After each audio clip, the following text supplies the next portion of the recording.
وَلَقَدْ آتَيْنَا دَاوُودَ وَسُلَيْمَانَ عِلْمًا، اور یقیناً ہم دے چکے تھے داؤد و سلیمان کو علم نبوت.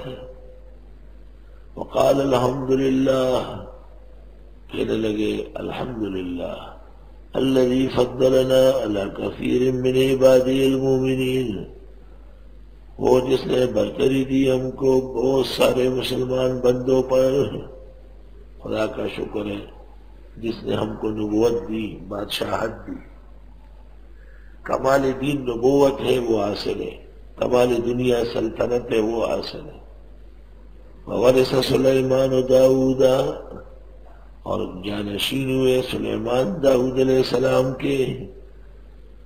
وقال یا ایھا الناس، اور کہنے لگے لوگوں، علمنا منطق الطیر، ہم کو سکھائی گئی ہے بولی پرندوں کی. سلیمان علیہ السلام کے معجزات میں سے ایک عجیب معجزہ یہ تھا کہ حضرت پرندوں کی بولی جانتے تھے کہ اس وقت چڑا چڑی کو کیا کہہ رہا ہے اور بلبل بلبلی کو کیا بول رہا ہے. حضرت کو پورا پتہ چلتا تھا. یہاں تک لکھا ہے دمیری نے کہ حضرت بولی جانتے بھی تھے اور سمجھاتے بھی تھے. سلیمان ایسے الفاظ بول لیتے تھے کہ پرندہ اس کو سمجھ لیتا تھا. وَأُوتِينَا مِن كُلِّ شَيْءٍ، اور دی گئی ہم کو ہر چیز. إِنَّ هَذَا لَهُوَ الْفَضْلُ الْمُبِينُ. جب پرندوں کی منطق پر فخر ہے تو انسانوں کی منطق پر فخر تو یقیناً جائز ہے. چنانچہ منطق اگرچہ یونان کا علم ہے، فلاسفہ یونان کا، لیکن اسلام میں آنے کے بعد اسلامی طرز فن ہے. علماء دین نے اس کو صاف کر کے اور ان کے قواعد اور اشکال، کلیات اور جزیات کے تعریف اور تہذیب وہ دینی علوم کے موافق بنایا ہے. ہمارے اکابر اور مشائخ صرف منطق کے ماہر نہیں تھے، منطق کے امام تھے. شاہ اسماعیل شہید رحمت اللہ علیہ کا قافلہ اکوڑے میں ٹھہرا ہوا تھا. تو بہت بڑا منطقی آیا اور اس نے شاہ صاحب سے کہا کہ مجھے منطق میں کچھ بات کرنی ہے. شاہ اسماعیل اس وقت گھوڑا صاف کر رہے تھے، خرخرا گھوڑے کو جگہ جگہ صاف کر رہے تھے. شاہ صاحب نے فرمایا اگر مسئلہ قرآن و سنت اور فقہ کا ہے تو میں آتا ہوں، اور اگر مسئلہ منطق صرف اور نحوے کا ہے تو آنے کی ضرورت نہیں، یہی سے بات ہو جائے گی. تو اس شخص نے عبارت پڑھی. شاہ صاحب بڑے حیران ہو گئے اور فرمایا کہ جو عبارت تم نے پڑھی ہے یہ منطق میں کہیں نہیں. پھر شاہ صاحب نے فرمایا کہ اگر کوئی عبارت ہو تو اس طرح ہوگی. زبانی پڑھنے لگے. وہ عبارت انہوں نے اتنی غلط پڑھی تھی کہ شاہ صاحب سمجھے کہ یہ منطق کی کتاب کی ہے ہی نہیں. پھر اس کی تقریر کی مصنف کے نہج پہ، پھر شارح کے نہج پہ، پھر فارابی کے اصول سے، پھر ابو سینا کے اصول سے. پھر فرمایا یہ چاروں غلط ہے، یہ منطق کو جانتے ہی نہیں تھے. پھر حضرت نے کہا میں اسماعیل یوں کہتا ہوں.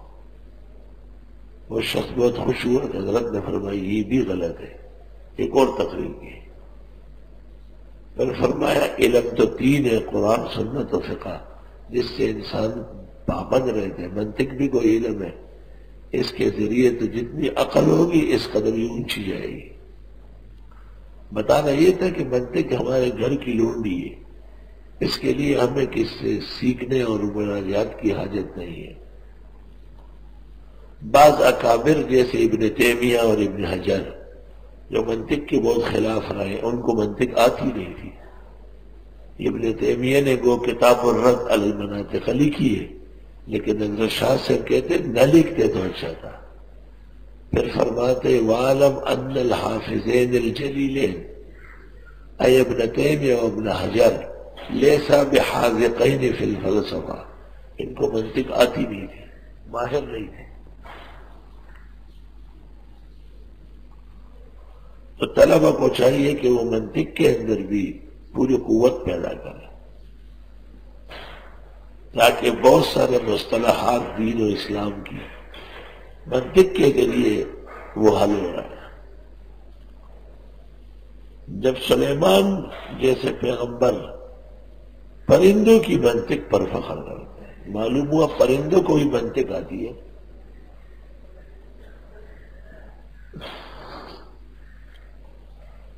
اللہ،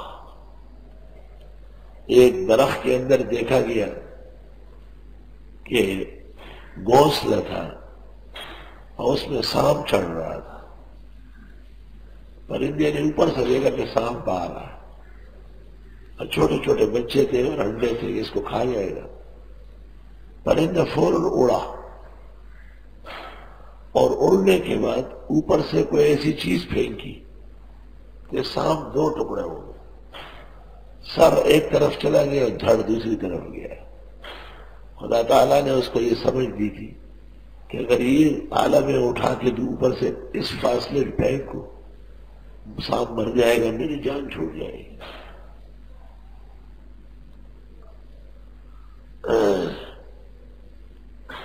جہانگیر بادشاہ دریا کے کنارے نہانے گئے تھے. ایک بڑا پرندہ ہے، اس کو سارس کہتے ہیں، سارس. وہ بڑے خاص طریقے سے وہاں قریب قریب گھوم رہا تھا اور درد بھری آواز نکال رہا تھا. جہانگیر بادشاہ نے اس کو غور سے دیکھا تو سمجھ گیا کہ یہ کچھ فریاد کر رہا ہے. تو آپ نے پوچھا کہ بھئی یہ پرندہ فریاد کر رہا ہے، کسی نے اس کے بچے تو نہیں پکڑے؟ تو ایک وزیر نے کہا کہ میں نے اس کے بچے پکڑے. جہانگیر بادشاہ نے کہا کہ نہیں، واپس کرو. تو رت میں لکھا ہے کہ جب بچے چھوڑ کے چلے گئے تو سارس اپنی بیوی کو اور دونوں بچوں کو لے آئے اور بادشاہ سے کچھ فاصلے پہ کھڑے ہو کے ایک عجیب ترانہ پڑا. بادشاہ سمجھ گیا کہ یہ اپنے انداز سے شکریہ ادا کر رہا. علمنا منطق الطیر. خدا تعالیٰ نے ہمیں پرندوں کی بولی بھی سمجھائی ہے.